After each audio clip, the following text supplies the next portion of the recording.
To like see that for the first time, man, Gary gave me the opportunity to be backstage and be around a concert production on that level. It was at the Hampton Coliseum. And it just blew my mind. I knew that night I was gonna quit my job.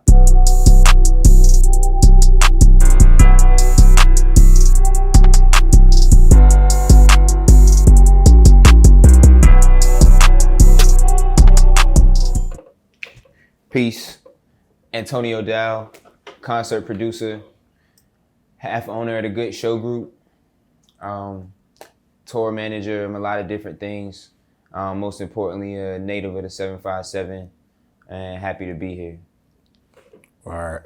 Yeah, it's been a long time coming. Appreciate you pulling up. Yeah, man. Drew, I feel like I owed you this. You know what I'm saying? I feel like we owed each other a sit down and chop it up. Yeah. It has been a long time coming, man. Appreciate everything you done for me, done for everybody else, man. We're all one here. You know, the way people think of Virginia or think of the 757 specifically is based on whatever we all do together. So thank you for keeping our culture on camera. Yeah, salute. Yeah, appreciate you for keeping the culture in the concerts. Yeah, for sure, man. Yeah. It ain't going nowhere. Yeah, dope. So, you know, speaking of that, like you say, you man of many hats. So we'll get into the event producing side. Well, before we do that, you know, who are you? However you want to, more expand on yourself and yeah.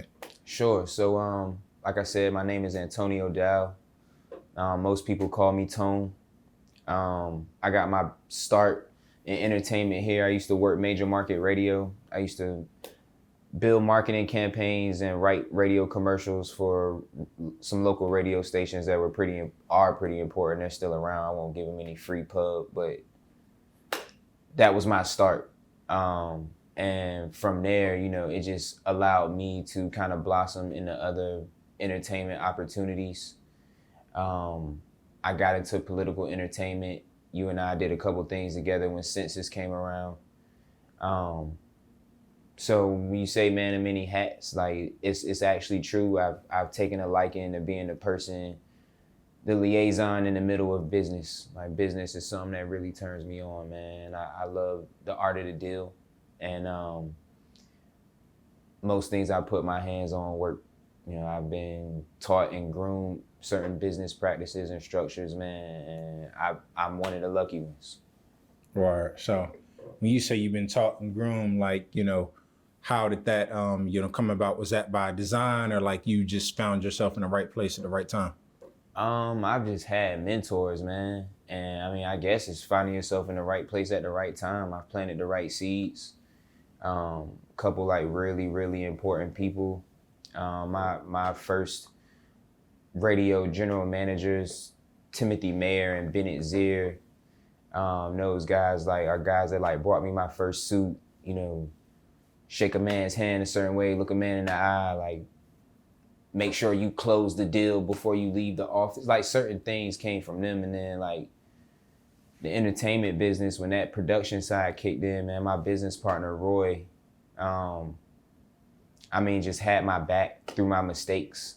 And I think that's what allows people to grow.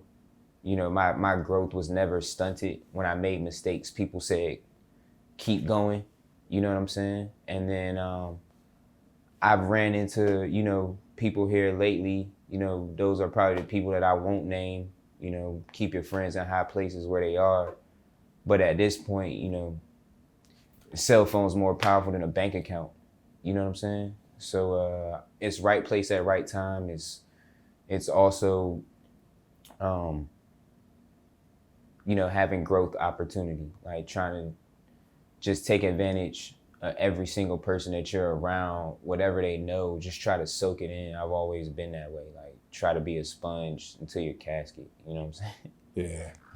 No. So, what you doing, the, event producing, producing events, how did that come about? Your affection for that and just knack for it?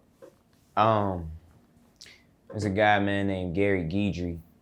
He's still in the business. I love him to see this interview. That's kind of funny.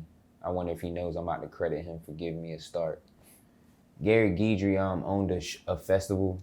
It's called the Soul Music Festival, and I wrote his radio commercials when I was working in radio. So, you know, I had a chance to actually go to the show, and the general consumer that buys a concert ticket really has no idea what goes on behind that black curtain, behind that stage.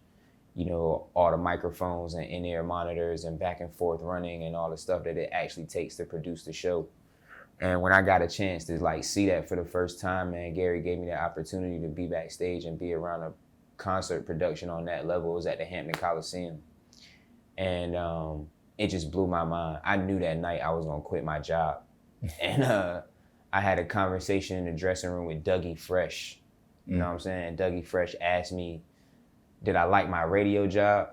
And I was like, yeah, it's cool. You know, I'm 20, 21. I was mad younger. And I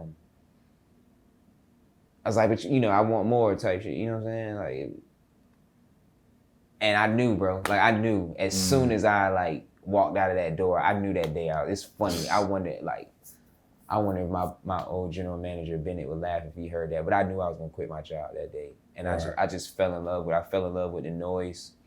I just fell in love with the lights, man.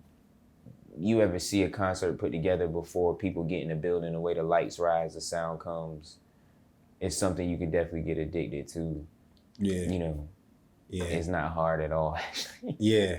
Like you say, I mean, it is an addiction because it's like that adrenaline rush. Every single time, man. Yeah. Every single time. And I've been lucky enough to be around, like, we've produced a couple sellout shows. We've been around some really big events, and it never gets old. That initial roar of a crowd, camera phone lights, you know, an artist that you've been working with for 45, 60 days, producing this show, dealing with their managers, dealing with their record labels, in the streets with marketing. Like, I still touch flyers sometimes, you know what I'm saying? Like 9 years later, like I will still hand you a flyer. So it's just certain things, man, that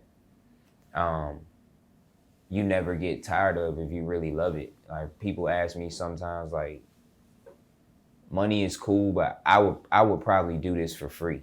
Like, if I had something else that could pay my bills, but I could still do this, like I would do this for free. Or you know what I'm saying? I love it that much. Or solid. So, you know, another piece to that is a crowd, like a reaction you get when it's like, damn, I really put this on and made people feel this type of way. So yeah. What kind of rush does that give you when you actually see everything come to fruition? It's a rush for a lot of reasons, man. My brain is kind of a weird space. And when you think like I think, you know, a concert's always somebody's first. It's always the first time somebody's been to a show. People get proposed to at concerts. You know, anniversaries happen at concerts. Ticket purchases are a gift sometimes. Like, sometimes it's relief. You know what I'm saying? There's so many different things that come when, you know, you finally get to put that artist on stage. Excuse me, hit the microphone. You get to put the artist on stage, man. I'll go walk around the building sometimes just to see the fans. They have no idea who I am, so it's easy to do. I'm not famous. You know what I'm saying? And the sheer look on people's faces and excitement, I love it, man. I love it. It's nothing like it.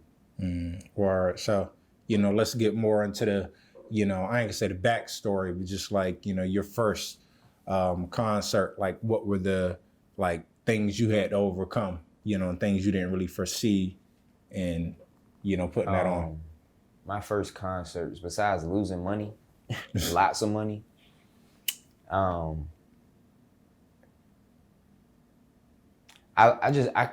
Every single deal that we've done, every single show that we put on, like, your business acumen is forced to grow. People try you. Managers are tricky. You know, now that I'm in the space to be a tour manager, be a concert producer, like, do certain things, you know, deal with agency business, like, I got my tricks of the trade that just ensure that whoever I'm working for gets what they need done. So my very first show, rest in peace, was Bankroll Fresh. I don't know if people are going to remember Bankroll Fresh, but it was Bankroll Fresh and comedian DC Youngfly at the time had just came out. We played a club called VA Live in Chesapeake. And man, we could have a whole nother interview about all the stuff that happened to us that night, with just like the trickery and foolery and like you got to learn how to deal with all different types of people. You got to know how to deal with the fans. You got to know how to deal with the artists. You got to know how to deal with their managers. You got to know how to deal with the DJs that you book, with the local acts that you deal with. Like it's the ultimate game of playing chameleon, you know, to be able to figure out how everybody meets in the middle on a common goal. So yeah, one of the major things that I learned from my very first couple of shows, which were like all losses for real, the first like year or two of business, was just keep learning. Like if you make a decision to do something, failure is not a reason to quit. Failure should never like be a reason for you to quit something that you chose to do. Like you should have an actual reason why you quit, you know, and nothing detrimental ever happened. So you're in a business where you invest money and you book artists and you do certain things, you know there's the opportunity to lose money. You know, and like I said earlier in the interview, man, I never had people behind me that I had to worry about if I didn't bring this $100,000 back, am I going to jail? Like, y'all gonna sue me? We gonna fight? Like, it was never anything even close. You know what I'm saying? It was how do we be better the next time? Mm-hmm. And when you have that type of attitude, there's only but so many times you're gonna make the same mistakes. You know, so I've once again been one of the lucky ones for my career to go that way.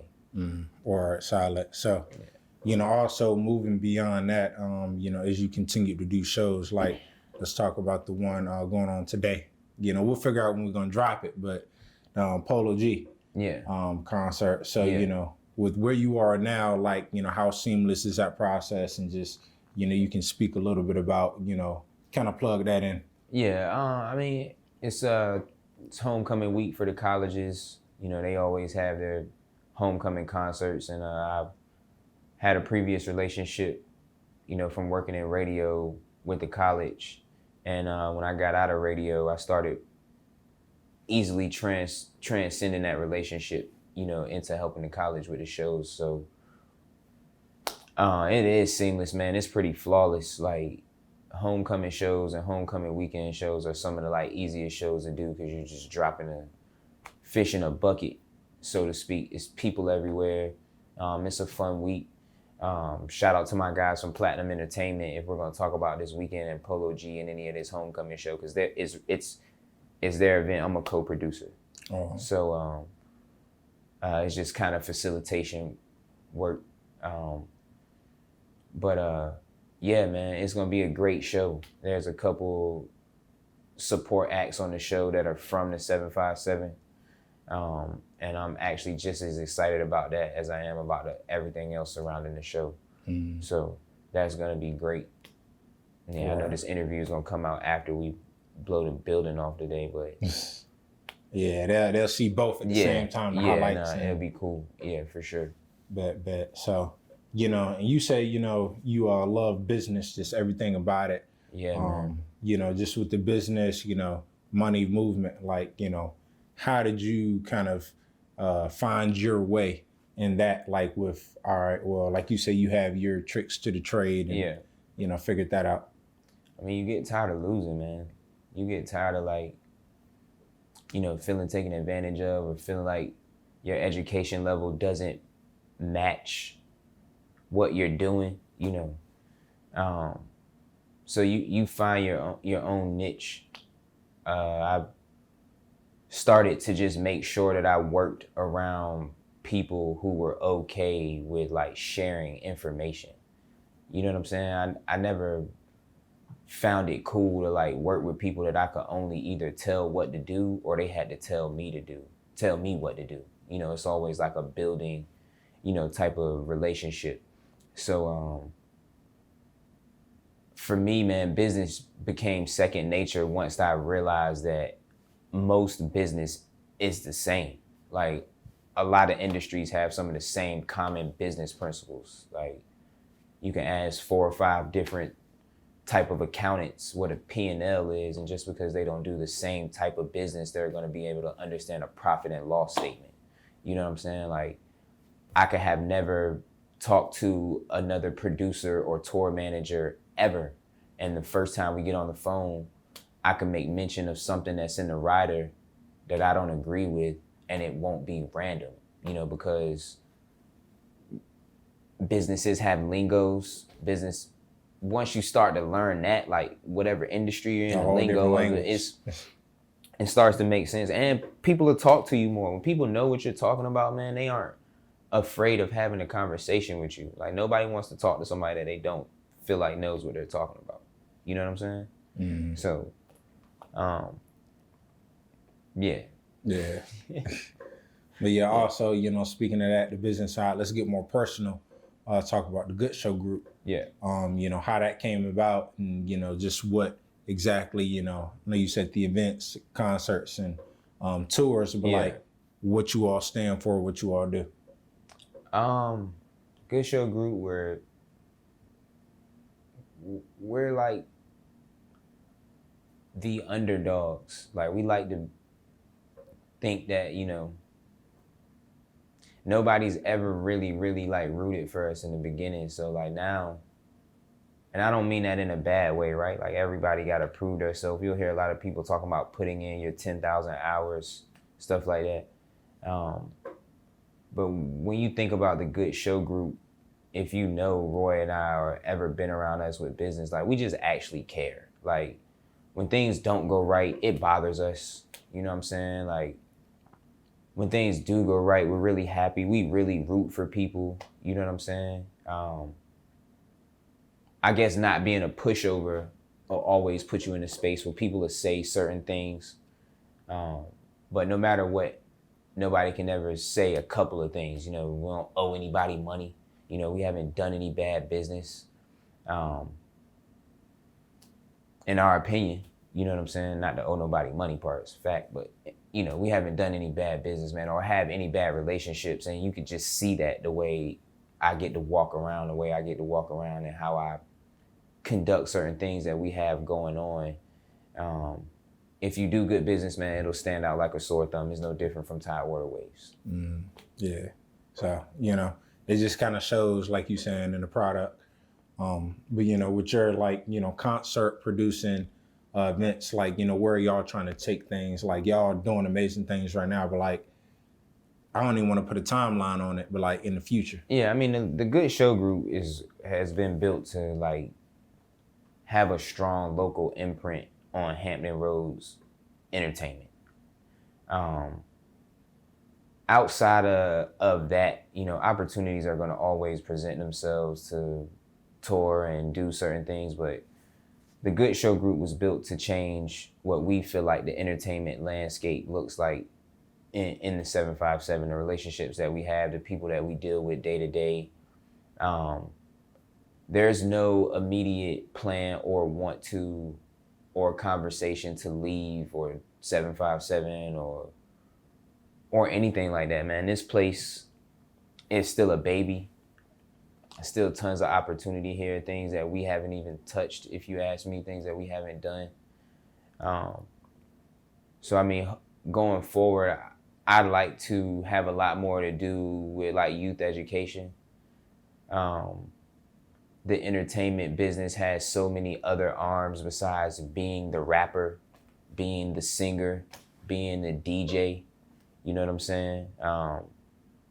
Entertainment lawyers have fun, right? You still get to be around these people. You know, entertainment accountants, there's so many of us who sit behind the camera that you don't see that make your favorite people's dreams come true and make them the cool people that you think are cool.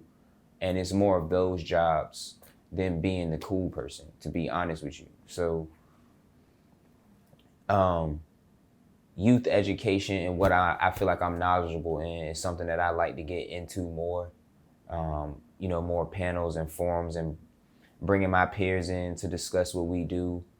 And you'd be surprised how many people just don't know it even exists. It's like, how do you go to college to do something like that? Or how, like, what did you do? And 9 times out of 10, like somebody may not have went to college, you may have known somebody, but you may have a skill also. Like, it's just, people are surprising, you know what I'm saying? And the one thing that I feel like will continue to help my business grow as far as the entertainment industry is us keeping the education level of young people high. You know what I'm saying? Like I'm 30. When I was 21, just getting into the entertainment business, those men that I mentioned when I first got in radio, like they kept my education really, really high. They bought me books. They spent time with me. They didn't talk to me about like sports and other things that were outside of our industry. Our conversations were about our industry. You know, there was no wasted time or motion. And if we can directly do more of that, you know, that's something that I'm gonna personally try to do. But I think that's something that's gonna help our industry a lot. Is just education on what it really is. Because it can be confused, man. You know what I'm saying? It can totally look like what it's not. It can look like a party every night. Or it can look like a whole bunch of people starving. Like it's a lot of people in this industry that aren't as well off as you may think they are. You know what I'm saying? And it's all because of business education, if you ask me. So yeah. And also, you know, you've been, you know, outspoken on, you know, other things about like, you know, marijuana, just Virginia, you know, just the opportunities that are here in the development. Yeah. So, you know, what are your just thoughts on just like you say, you know, it's not like y'all are going anywhere, but like the development coming here and the opportunities that should be shared, you know, pretty much with everyone, equity, all of that. That's gonna get into politics a little bit, man. I don't want to like. I got like General Assembly coming up in February, so I gotta be careful. Oh, okay, yeah. I mean, but what I can say though is my like offshoot opinion is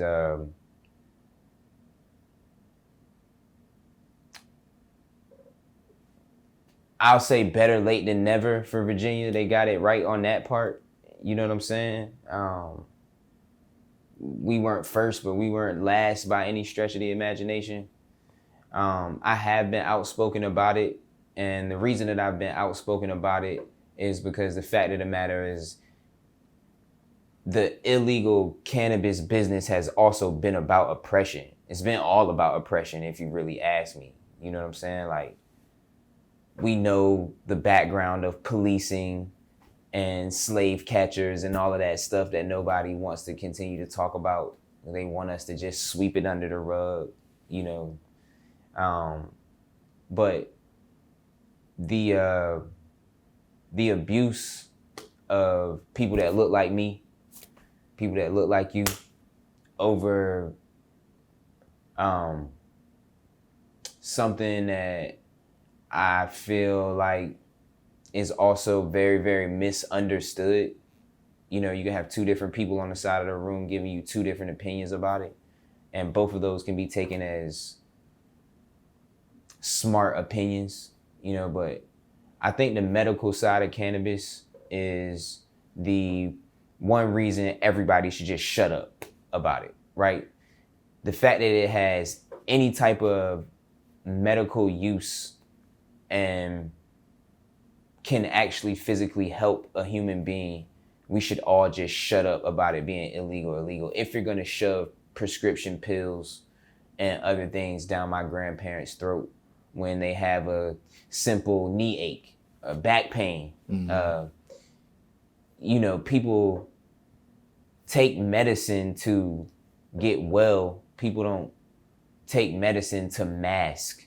And the industry that's masking people's ailments, you know, isn't the happiest industry about things that are completely turning around people's ailments, you know. So I would tell people do their own research on like epilepsy.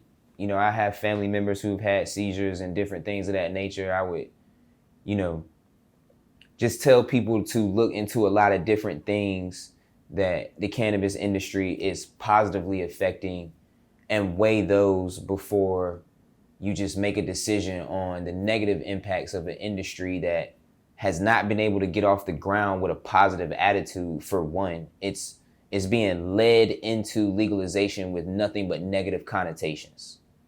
Everything they have to say about it is what's wrong.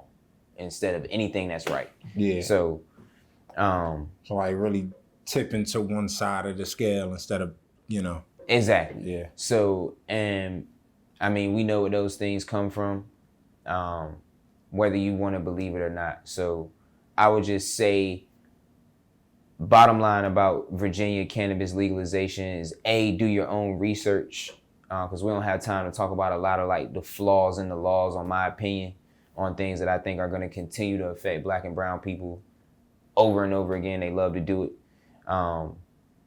So study and educate yourself. But then second, like, I would say don't shy away anymore. Like, you have to make a decision. You know what I'm saying? Like, if anybody doesn't want to talk to Antonio because he has a interest in how the cannabis industry could positively affect the community that not only that he's from, but he watches get shunned and get pushed to the back burner, then that's fine. I'd rather not deal with those people anyway. You know what I'm saying? Yeah. I would say that to those people directly. Kind of just did, but yeah. So yeah. Yeah, so we could talk all day. I know you know, it's a big day. You pressed for time. Yeah, man. So evil. These are evil. Yeah, so you know, we can go to wrap it up.